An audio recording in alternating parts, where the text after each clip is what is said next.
अगर आप भगवान बुद्ध, आनंद और प्रकृति का नाम इंटरनेट पे टाइप करेंगे तो आपको बहुत सारे लोगों के द्वारा एक कहानी वहाँ नरेट की हुई, बताई हुई मिलेगी आनंद और प्रकृति के बारे में। दुखद बात यह है कि इसमें जो प्रकृति नाम की कन्या है उसको वैश्या बताया गया है, उसको प्रोस्टिट्यूट बताया गया है और उसकी बहुत ज़्यादा इंसल्ट और बेइज्जती की गई है, जबकि मूल कथा में ऐसा कहीं कुछ नहीं है। पहले आप इसकी कथा सुन लीजिए, उसके बाद में इसका विश्लेषण सुनिए। पक्ति पाली के अंदर बोलते हैं हम और संस्कृत भाषा में प्रकृति बोलते हैं, क्योंकि आधा रे पाली के अंदर नहीं होता। ऊपर जो आधा रे लगता है डंडे के बाद या नीचे शब्दों में जो आधा रे लगता है, किसी भी प्रकार का पाली के अंदर आधा रे का प्रयोग नहीं होता, इसलिए उसका नाम प्रकृति नहीं है, पक्ति नाम है उसका। पक्ति श्रावस्ती में रहती है, जो आज के समय का श्रावस्ती है, उस समय सावित्री बोलते थे। सावित्री में रहती है और सावित्री के अंदर ही जैतवन आराम, यानी जैतवन आराम, आराम का मतलब बाग होता है जहाँ सारे भिक्खु आराम करते थे और रेस्ट करते थे। आज के हिसाब से विश्राम या विश्राम बोलते हैं उस समय। तो जैतवन जो राजकुमार उसके नाम पे बनाया था, जो नाथ पिंडक ने बनवाया था, उसमें सारे भिक्खु उसमें रहते हैं। भगवान बुद्ध भी वहीं हैं। भगवान बुद्ध या भगवान बुद्ध या भंगी बुद्ध वहाँ चारिका के लिए आते जाते हैं। आनंद भी उनसे परमिशन लेके, उनसे इजाज़त लेके, उनसे आज्ञा लेके और चारिका पे चले गए। चारिका का नियम है, सबको अपनी अपनी चारिका लेके आनी है। जो खाना मिलता है, जो पिंड मिलता है, जो पिंडपात होता है, वो सब इकट्ठा होता है और सारे भिक्खुओं में बराबर बढ़ता है। ये नियम है संघ का, रोज का नियम है। तो आनंद जब जाते हैं तो चलते चलते उनको प्यास लगती है, एक कुएं पे जाके वो रुकते हैं और वहाँ एक लड़की होती है जिसका नाम पक्ति है, उससे वो पानी मांगते हैं। उन्हें नहीं पता कि उसका नाम क्या है, वो तो उसको जो अय है, अय बोलते हैं महिलाओं को, और अया अया बोलते हैं महिलाओं को और अय बोलते हैं पुरुषों को। ये सम्मान सूचक शब्द पाली के अंदर होता है। तो वो अया करके बोलते हैं और उससे पानी मांगते हैं, वो उन्हें पानी पिलाती है।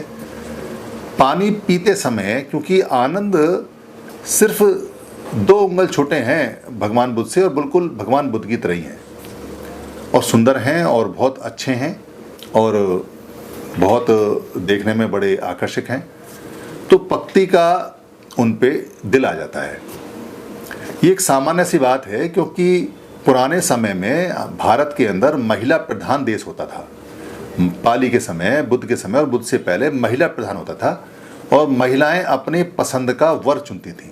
आज की तरह नहीं है कि माँ बाप ने जहाँ लड़की की शादी फिक्स कर दी, अब तो लड़की वस्तु की तरह हो गई है। उस समय से लेकर आज तक उसको वस्तु की तरह ट्रीट करते हैं। जहाँ उसकी शादी तय कर दी हो गई, जहाँ उसे बैठा दिया।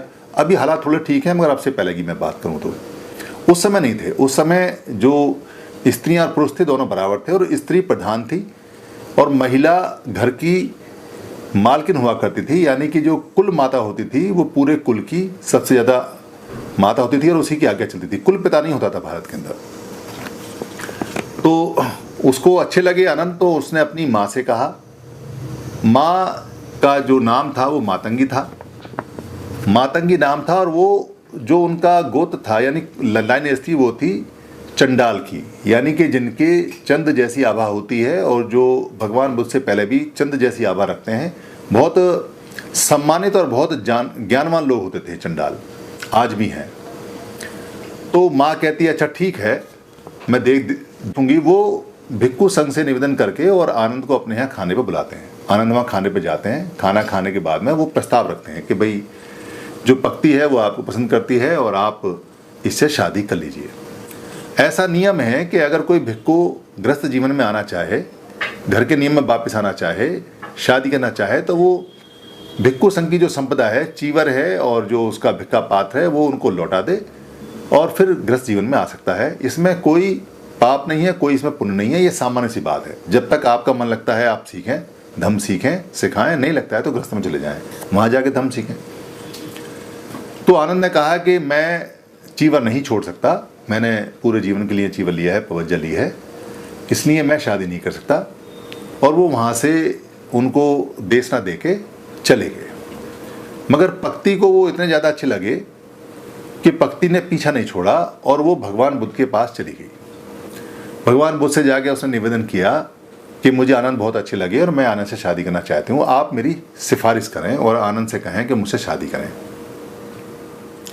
अब भगवान बुद्ध तो पारगामी हैं, वो तो आर पार देखते हैं, शरीर के पार भी देखते हैं, अंदर भी देखते हैं। सारा साइकोसोमेटिक सिस्टम या साइकोलॉजी जो भी एक ह्यूमन की होती है, ह्यूमन बिहेवियर की होती है, वो उसके मास्टर्स ऑफ मास्टर हैं, मास्टर ऑफ मास्टर्स हैं, तो वो जानते हैं। तो उन्होंने पक्ति को देखा ध्यान से और देखा कि इसमें बहुत अच्छे गुण हैं धम्म में पकने के लिए। तो उन्होंने कहा कि ठीक है, मैं सोचूंगा, मगर तुम अगर अपने सर के बाल कटा लो और मुंडन करा लो और तुम मुंडी बन जाओ तो मैं फिर आनंद से बात करने के लिए सोचूंगा। वो बहुत खुश हुई कि अगर बुद्ध ने इतना कहा है तो बात बन जाएगी। और उसने घर जाके अपनी माँ जो मातंगी थी उससे कहा, मातंग और मातंगी नाम है उसका। मातंग लोग बहुत पुराने लोग हैं जो बुद्धिस्ट लोग रहे हैं। मातंगी ने ये कहा कि अरे तू पागल मत बन, जो बाल होते हैं वो औरत की सुंदरता होते हैं। औरत के सिर से अगर बाल हट जाते हैं तो औरत अधूरी हो जाती है, क्योंकि पूरी दुनिया के अंदर सारी औरतें बाल बढ़ाती हैं और वो बाल इसलिए बढ़ाती हैं क्योंकि वो उनकी सुंदरता को चार चांद लगाता है। और अगर नारी में सुंदरता ना हो तो नारी अधूरी सी मानी जाती है नेचर के हिसाब से, प्रकृति के हिसाब से। मगर वो जिद पड़ गई क्योंकि उसे तो आनंद चाहिए थे, आनंद से शादी करनी है, और उसने बाल मुंड लिए अपने, कटा लिए अपने। वो गंजी हो गई। गंजी होने के बाद में वो भगवान बुद्ध के सामने पेश हुई और वहाँ जाकर उसने कहा कि अब आप मेरी शादी कराइए। देखिए मैं गंजी होके आ गई, मुंडन करा के आ गई, अब मैं मुंडित हो गई। भगवान बुद्ध ने उससे कहा कि ठीक है, मगर तू पहले ये बता मुझे कि तू आनंद के किस हिस्से से प्यार करती है? उसकी नाक से, उसकी कान से, उसकी आँख से, उसकी त्वचा से, उसकी जीभ से, किस चीज़ से प्यार करती है? अब वो पेशो प्रश्न में पड़ गई, असमंजस में पड़ गई कि मैं क्या बताऊं, क्योंकि आनंद के तो भगवान बुद्ध ने टुकड़े टुकड़े कर दिए। अब वो टुकड़े टुकड़े देख रही है। तो वो भगवान बुद्ध उनको समझाते हैं पक्ति को। वो कहते हैं, देख तू ये बता कि तू आनंद के किस हिस्से से प्यार करती है। अगर तू नाक से प्यार करती है तो नाक से रहट निकलती है, नाक की गंदगी निकलती है, नाक का सलाइवा निकलता है। अगर तू मुंह से प्यार करती है तो मुंह से थूक निकलता है, खकार निकलती है। अगर तू कान से प्यार करती है तो कान में गंदगी मैला होता है, कान का वैक्स होता है और वो गंदगी लगातार निकलती रहती है। अगर तू आँख से प्यार करती है तो आँख में ढीढ़ निकलती है, आँख में आंसू निकलते हैं, वो सब गंदे होते हैं। अगर तू त्वचा से प्यार करती है तो त्वचा में बदबू होती है, उसमें पसीना आता है और वो हमेशा साफ करनी पड़ती है। तू देख, प्रज्ञा की आंखों से देख, पैया की आंखों से देख। भगवान बुद्ध जिसको देखने के लिए कहें, क्योंकि उनमें इतना आकर्षण था, उनकी बातों में इतनी सच्चाई थी और इतना अमृत था, यानी अमृत था। और पक्ति बहुत समझदार परिवार से थी, क्योंकि चंडाल परिवार से थी। वो भगवान बुद्ध की बात को समझ के उसके परे देखने लगी और उसने देखा कि अगर मैं इसे शादी करती हूँ और शादी करने के बाद अगर मेरी संतान भी उत्पन्न होती है तो वही गंदगी है, और ना ये जिंदा रहेगा, ना मैं जिंदी रहूँगी और ना ही संतान रहेगी। ये सारा का सारा अनित्य है, अनित्य है। ये बात समझ में आते ही, क्योंकि आधे जब उसने बाल कटाए थे तो सुंदरता उसकी जाती रही, आधा तो उसका जो पहिया है उसी समय जागृत हो गई। सुंदरता के प्रति जो उसको लगाव था वो खत्म हो गया था, और बाकी जो बातों से बताया भगवान बुद्ध उसने खत्म हुआ। तो उन्होंने कहा कि तू बहुत समझदार है और पहिया से देख। और जब उसने देखा तो भगवान बुद्ध ने उसको पवज्जा में शामिल किया, भिक्खुनी बनाया। उसने पवज्जा शामिल की, अपनी इच्छा से आई, और उसके बाद उसने हजारों महिलाओं का उद्धार किया और उनको अरहत किया, और वो बहुत अच्छी धम्म देशना देने वाली बनी, बहुत अच्छी भिक्षुणी बनी। ये कहानी पक्ति की और आनंद की है। ये बहुत शालीन और बहुत भव्य कहानी है। पक्ति बहुत धैर्यवान, बहुत गुणवान, बहुत सहनशील, बहुत बुद्धि वाली महिला या लड़की या औरत थी। मगर जो अगर YouTube चैनल पे आप कहानी देखेंगे तो उसमें सिर्फ YouTube चैनल पे वो कहानी बिके और लोग उसमें आकर्षित हों और उसके टाइटल में फंसें और उस कहानी को देखें, उसमें उसको वैश्या बताया गया। उसमें बताया गया कि आनंद को बुलाया तो आनंद को दरवाज़ा बंद करके घर में बंद कर लिया और उनको ये कहा कि देख आनंद, अगर तू शादी नहीं करेगा तो हम तुझे जाने नहीं देंगे, और उसे रात भर बंद करके रखा प्रकृति और आनंद यानी पक्ति और आनंद रात भर एक कमरे में बंद रहे और मातंगी यानी उसकी माँ ने वो कमरा बंद कर लिया।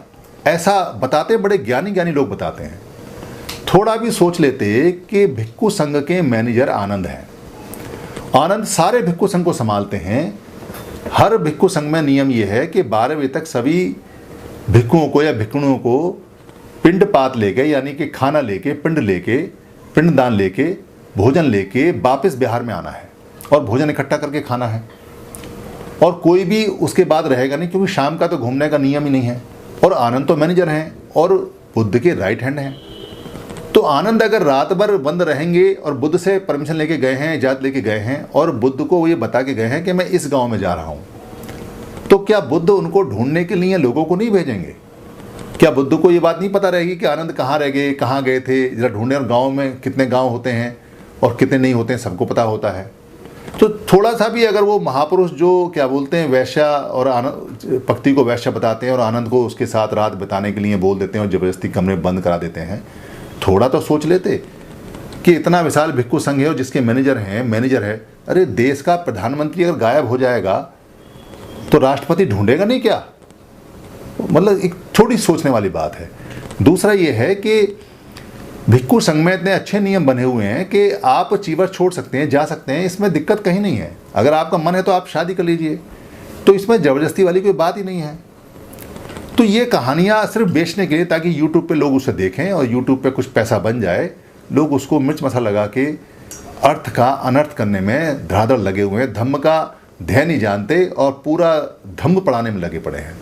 उनसे थोड़ा सा प्रश्न करने का सोचिए, उनको पूछिए उनको कि ये आप जो बता रहे हैं ये कथा कहाँ से ली, कहाँ से आई, कैसे गई, कैसे आई, इसकी सच्चाई क्या है, इसके तथ्य कहाँ हैं।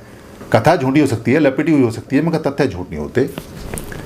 क्योंकि टोटल जितनी भी कथाएं हैं उनमें कहीं ना कहीं सार बहुत इम्पोर्टेंट है। और ये जो सार है इस कहानी का, इस कथा का जो सार है वो ये है कि भगवान बुद्ध के समय में महिलाओं की और पुरुषों की इच्छाओं का दमन नहीं होता था और उनको बराबर उनको इज्जत मिलती थी और दोनों ही समान थे। धन्यवाद।